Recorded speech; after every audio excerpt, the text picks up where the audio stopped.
A pleura é uma membrana de revestimento pulmonar. Esse revestimento pulmonar, ela ocupa basicamente a porção externa do pulmão, dividida em duas lâminas, uma parietal e uma visceral. A lâmina visceral está em contato direto com o órgão, né, revestindo intimamente aqui a região dos lobos pulmonares. A gente poderia até perceber um aspecto mais brilhoso para esse pulmão. Muitos autores de anatomia, quando pintam essa imagem mais branquinha, mais clarinha, mais reluzente ou brilhosa, eles estão identificando a pleura visceral. Tá?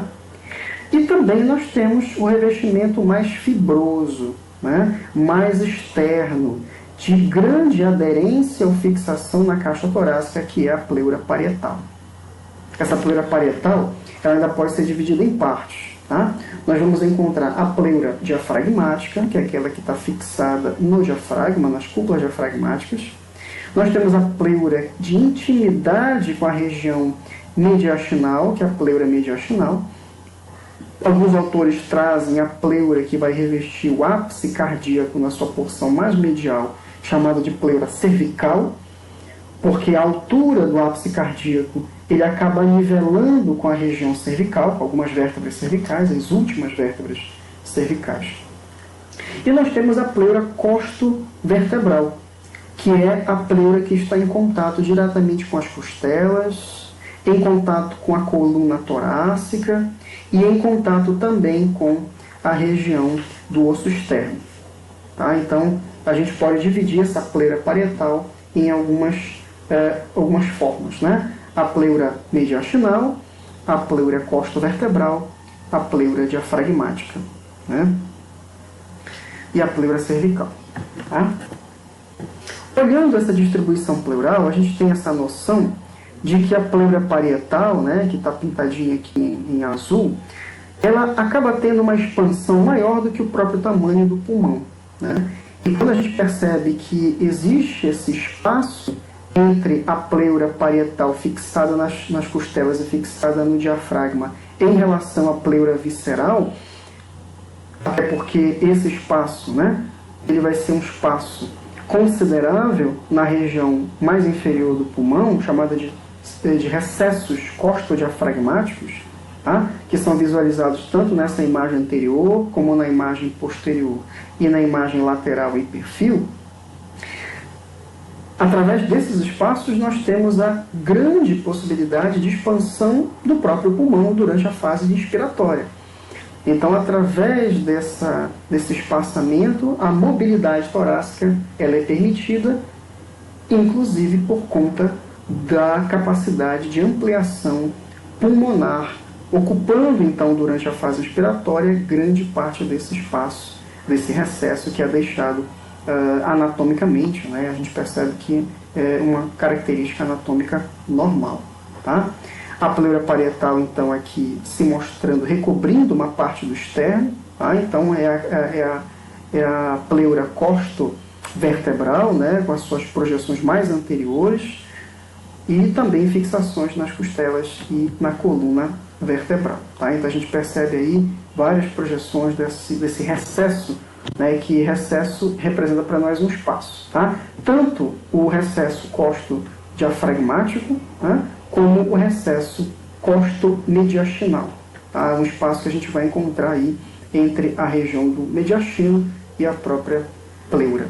Tá? Então esse espaço é bastante considerável aqui. Muito bem. Em relação à drenagem linfática pleural, nós devemos perceber que a árvore traqueobrônquica ela é toda dotada, ela é toda preenchida de linfonodos. Tá? Esses linfonodos vão preencher a região traqueal, a região bronquial. Nós vamos encontrar linfonodos que ficam na divisão desses brônquios, né?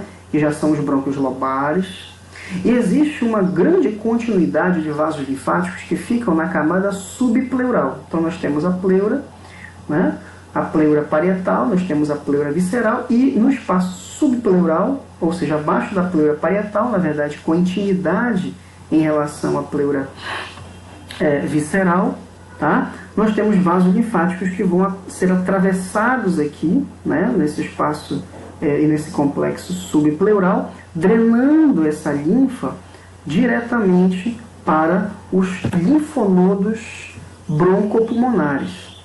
Então, a linfa trazida pelos vasos linfáticos subpleurais, elas vão seguir na direção dos brônquios, dos linfonodos broncopulmonares, que são os órgãos principais de recebimento da linfa, tá? Subpleural, mas pode ocorrer também que esses vasos linfáticos subpleurais, eles encaminhem linfa, tanto do lado direito quanto do lado esquerdo, também para linfonodos pulmonares, ou considerados intrapulmonares. Então, é bem percebido que os broncopulmonares, eles recebem linfa da camada subpleural, mas pode ocorrer também, né, pode não, ocorre também, que essa linfa da região pulmonar e parte da região subpleural, né, ela seja encaminhada para os linfonodos intrapulmonares. Esses linfonodos intrapulmonares, eles drenam linfa para os linfonodos traqueobronquiais, que estão localizados na transição entre o final da traqueia e os brônquios principais. Então nós vamos ter linfonodos traqueobronquiais superiores, né, tanto do lado direito quanto do lado esquerdo, tá? E também nós vamos encontrar linfonodos traqueobrônquicos inferiores, ou também chamados de carinais. Então a gente vai ter aqui esse complexo linfonodal, recebendo a linfa da região subpleural e também pulmonar, levando para os linfonodos intrapulmonares, que vão levar para os linfonodos traqueobronquiais superiores. Da mesma forma que os linfonodos pulmonares os linfonodos intrapulmonares vão drenar linfa, podem drenar linfa, né, para os linfonodos traqueobronquiais inferiores, que drenam a linfa para os linfonodos traqueobronquiais superiores. A ideia é que essa linfa, então, recebida do espaço subpleural, né, dos vasos linfáticos subpleurais, encaminhados para os linfonodos broncopulmonares. E desses broncopulmonares, podendo também ter recebido linfa dos linfonodos intrapulmonares e até mesmo dos traqueobronquiais inferiores, essa linfa, então, seja levada de todos esses linfonodos para vias mais superiores, como os linfonodos traqueobronquiais superiores. E daí, os linfonodos traqueobronquiais superiores drenam a linfa para o tronco broncomediastinal, seja do lado direito, seja do lado esquerdo. E aí essa relação de troncos broncomediastinais será o encaminhamento da linfa para os principais ductos que ficam na região torácica. Se for do lado direito, esse tronco broncomediastinal direito vai levar a linfa para o principal vaso do lado direito, que é o ducto linfático direito.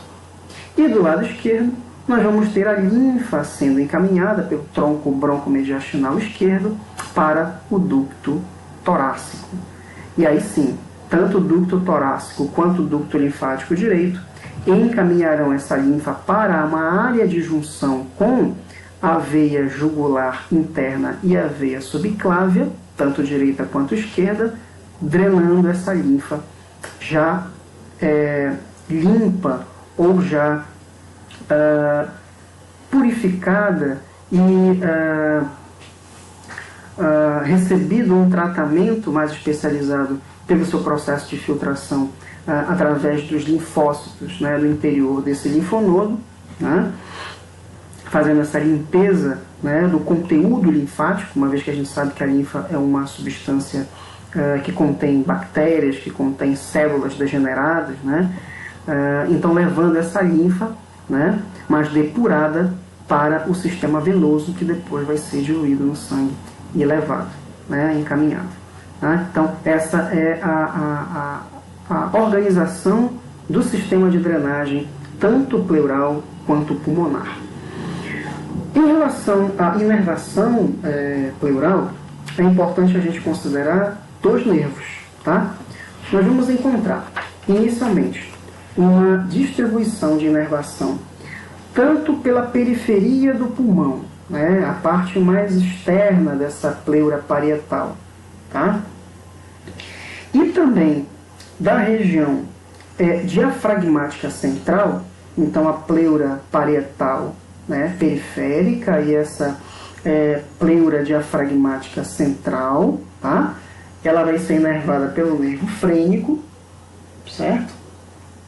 Nós vamos ter aqui a inervação, nós vamos ter a inervação da região diafragmática central, tá? E da pleura mediastinal, feita pelo nervo frênico, tá?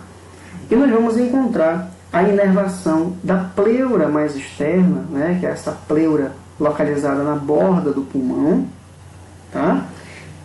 E da região diafragmática periférica, que vai ser pelos nervos intercostais. Então nós podemos dividir essa inervação em dois nervos, o nervo intercostal e o nervo frênico. Repetindo, né, os nervos intercostais vão inervar a região mais externa da pleura parietal, tá?